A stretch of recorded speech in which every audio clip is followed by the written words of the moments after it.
विदुर जी ने पूछा, मुझे समझ में कथा नहीं आ रही है। आपने बताया था नारद बाबा ने ध्रुव चरित्र का गान कहाँ किया? प्रचेताओं की यज्ञ में। आपने ये नहीं बताया प्रचेता कौन है ये। तो यहाँ पे आगे मित्र मुनि कथा सुना रहे। ध्रुव जी के बेटा का नाम क्या है जी?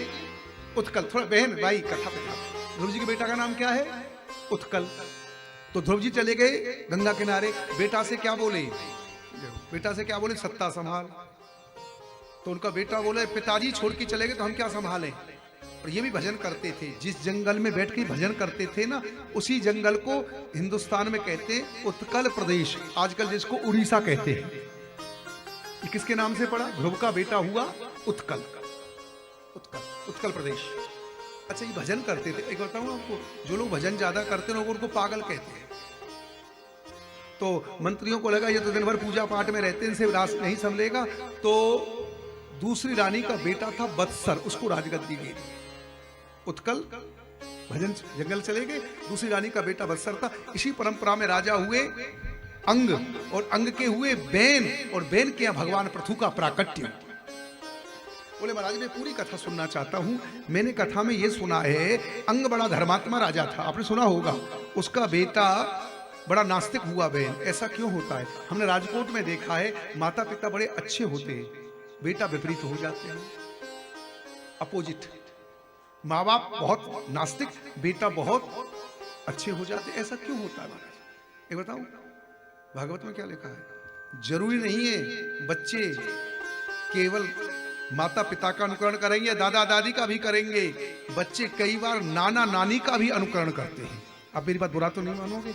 इसलिए जिस घर से हम लड़की लाते हैं ना, उसका कुल खानदान,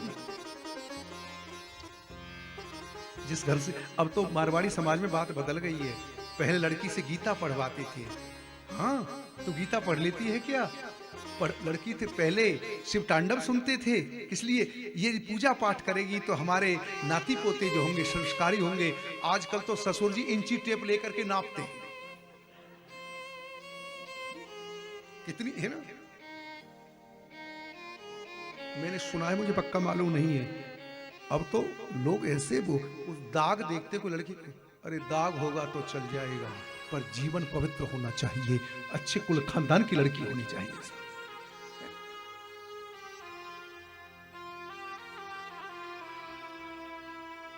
इस बच्चे ने नाना का अनुकरण किया। नाना का नाम मृत्यु देव। मैं आपसे कुछ कह रहा हूं, लड़की थोड़ी कम हाइट की होगी तो भी चलेगी, कम एजुकेशन होगा तो भी चलेगी, लड़की संस्कारी होनी चाहिए। लड़की संस्कारी, अच्छे संस्कारी का मतलब क्या? जिस घर में ठाकुर जी की पूजा होती होगी, अच्छे घर आएगी तो संस्कार लेकर के आएगी, वृद्धों का सम्मान करने वाली होगी। हाँ। अब इस कथा थोड़ा ध्यान देना। तो अंग का बेटा कौन हुआ? बैन। और बैन ऐसा जन्म से हुआ, माँ बाप की बात नहीं मानता था, पूजा पाठ नहीं करता, और बच्चों को लेके कुआं में धक्का देके उग्र स्वभाव का। पिताजी ने बहुत समझाया, वो तो नहीं मानता था, नास्तिक था, माँ बाप को मानता ही नहीं था। माँ बाप उसके व्यवहार से दुखी हो गए और रात्रि में घर छोड़ के चले गए। रात दिन शिकायत आई, महाराज अच्छा ये बताओ, यदि बेटा की कोई बड़ाई करे तो अच्छा लगता है, और रात दिन आपके पास बेटा की कंप्लेन आए तो कैसा लगेगा? दुखी हो गए, इससे चले गए वहां। अब जब ये राजा चला गया तो बैन को ही राजगद्दी दे दी जाती है, बैन को ही राजगद्दी दे दी जाती है। अच्छा ये बताओ, ये नास्तिक था, जैसी राजगद्दी पर बैठा सबसे पहले क्या बोला? हमारे राज्य में कोई यज्ञ नहीं करेगा, श्राद्ध नहीं करेगा, ब्राह्मणों को भोजन, ये सब काम बंद कर दिया उसने। पूजा पाठ, श्राद्ध कर्म सब बंद उसने। न यष्टव्यं न दातव्यं न होतव्यं द्विजः क्वचित् इति न्यवारयत् धर्मं भेरी घोषेण सर्वशः। श्राद्ध भी कोई नहीं कर सकता, पूजा पाठ भी कोई नहीं कर सकता। महात्मा बोले इसको समझाएंगे, बोले अपमान करेगा समाप्त कर देंगे। सब महात्मा गई बहन को समझाने, आप पूजा पाठ करिए, भगवान। बोले कोई भगवान नहीं, ऐसे चिल्ला के बोला मैं भगवान हूं, मैं ही। और महात्मा बोले इसको मारो। महात्मा चिल्लाए, सिंहासन से गिरा, मर गया। क्यों? इसने अच्युत की, हाँ इसने अच्युत की निंदा की है महाराज, ये समाप्त हो गया। इसकी मां ने इसके शव को तेल में औषधियों में रख लिया, तेल में औषधियों में रख लिया। अब बिना राजा के राज्य कैसे चले? तो महात्मा, अब इस कथा थोड़ा ध्यान देना, महात्मा बड़े वैज्ञानिक होते हैं। उन्होंने उसके शरीर का मंथन किया, इसमें कितना पुण्य है पाप है। उरु का मंथन किया, निषाद की उत्पत्ति हुई। जब भुजाओं का मंथन किया, अर्ची देवी के संग भगवान पृथु का प्राकट हुआ है। बोलिए पृथु भगवान की जय। गंधर्व गान गाने लगे हैं, जय जयकार की ध्वनि होने लगी है महाराज। उसी समय यहाँ पर कुबेर ने सिंहासन दिया है, हरि ने सुदर्शन चक्र दिया है, इंद्र ने किरीट कुंडल दिए। सूत मागध जनबंदी जन स्तुति करने लगे। महाराज पृथु ने कहा आप स्तुति हमारी नहीं करें, हरि की स्तुति करो। एक बात को भागवत में आज, सच्चा संत कभी अपनी स्तुति सुनकर के खुश नहीं होता। एक बात बताओगे आप, जो हमारे मुंह पे हमारी बड़ाई करता है वो हमारा हितैषी है या दुश्मन है? आप बता दीजिए। क्यों? जो हमारे मुंह पे हमारी बड़ाई करते हैं ना, हमारे ग्रोथ को रोकते हैं। एक बात कहना चाहता हूं आज व्यास गादी से, जो हमारे मुंह पे बड़ाई करते हैं ना, हमारे मुंह पे हमारी बड़ाई करते हैं, वो स्वीट पॉइजन देते हैं। Sweet poison. अब तुम्हारी फ्लैट में कोई आ जाए, है तो बहुत अच्छी है, सारी जिठानी का स्वभाव ठीक नहीं, कैसा लगता है सुनकर के तुम्हें? फिर क्या कहेंगे ना, कॉफी पी के जाओ ना, ऐसे क्यों जा रही है? आज नवल जी अच्छी बात कह रहे हैं, बोले जैसे तैसे तो महाराज भागवत का आयोजन हमने किया, अब आप हमारी बड़ाई करोगे तो क्या होगा? हमें अहंकार आ जाएगा। तो बोले ये कथा तो कन्हैया ने करा दी, हम तो निमित्त, आप हमारा सम्मान मत करो। नहीं, मानव का स्वभाव है, मैंने कथा कराई थी, कौन करा सकता?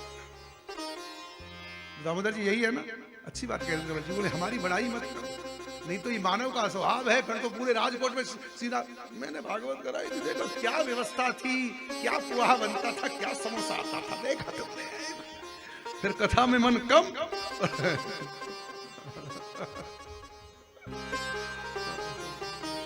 आजकल हमारे चोखानी जी कम मुस्कुराते हैं, लोनावाला में तो खूब नाचते थे।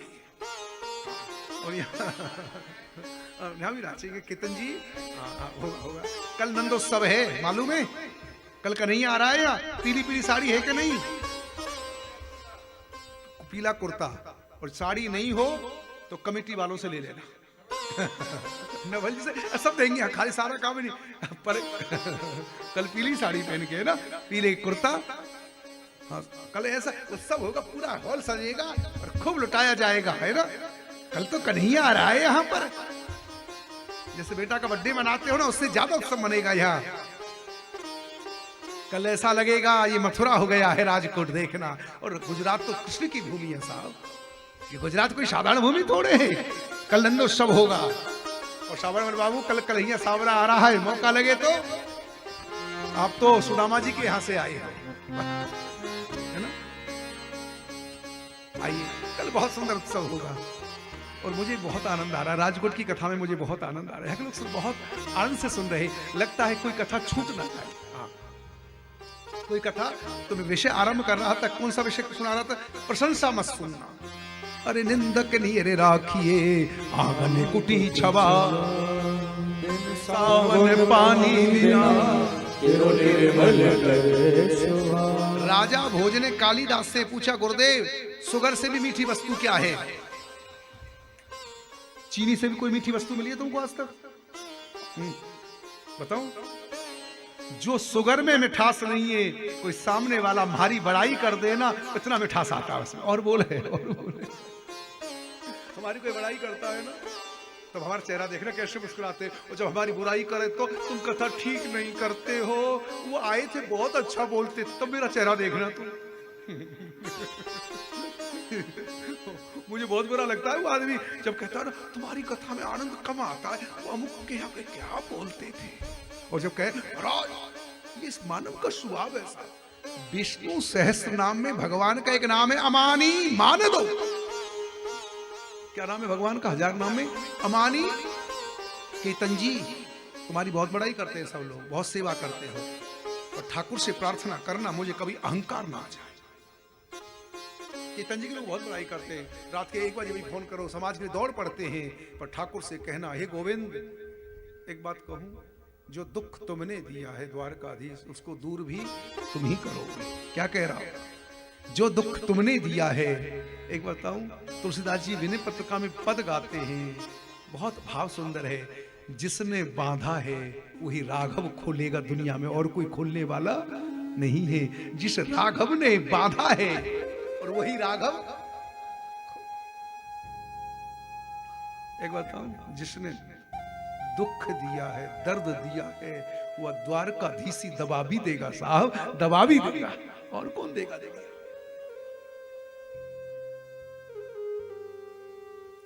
प्रशंसा सुनने की आदत मत डालना, ये भजन में विघ्न करता है। मैंने कई दिन समझाया है विजय जी, हम अध्यक्ष हैं। अरे भाई, कभी कभी तो आ ही जाता है ना, तेरा सम्मान होना चाहिए। दो बात कहना चाह रहा था आपसे। आगे बढ़ना चाहते हो तो एक प्रशंसा के शब्द मत सुनना, और पुष्पों के हार से प्यार मत करना। जो मंच पे बैठा करके फूलों के हार पहनाए जाते हैं ना, इससे अहंकार बढ़ता है।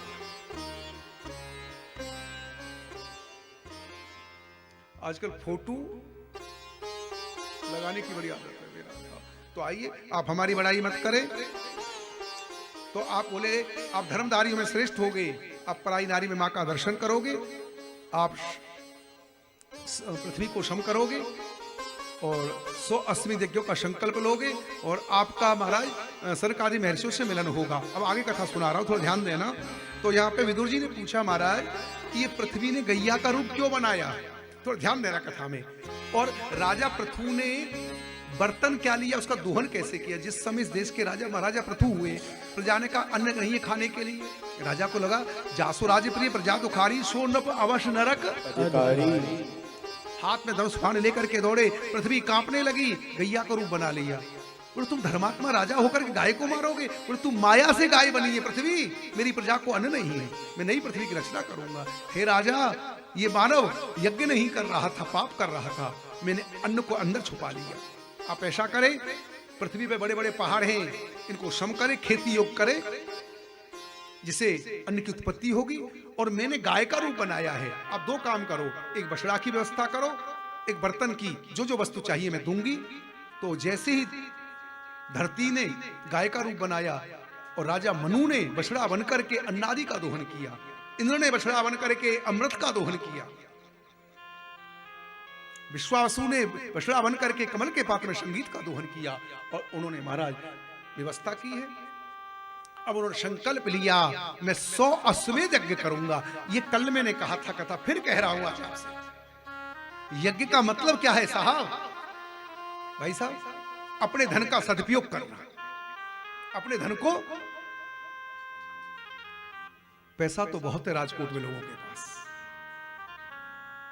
पर सत्कर्म में कभी गरीबों को कुछ अन्न बट जाए, बीमारों को दवाई बांट दी जाए, कभी पर्व पर कोई सत्संग का आयोजन किया जाए। यज्ञ का मतलब है अपने धन का सत्कर्म। इन्होंने 99 यज्ञ तो कर दिए, 100वां यज्ञ करने लगे। इंद्र को डर लगा ये कहीं इंद्र ना बन जाए, इनके अश्वमेध के अश्व ले जाने लगे। इनका बेटा विजता सुलाया, फिर इंद्र आ गया, पाखंड बढ़ने लगा। ब्राह्मण बोले हम इंद्र को हवन कुंड में डाल देंगे, ब्रह्मा जी ने रोका, इससे पाखंड बढ़ रहा, यज्ञांत स्नान हुआ।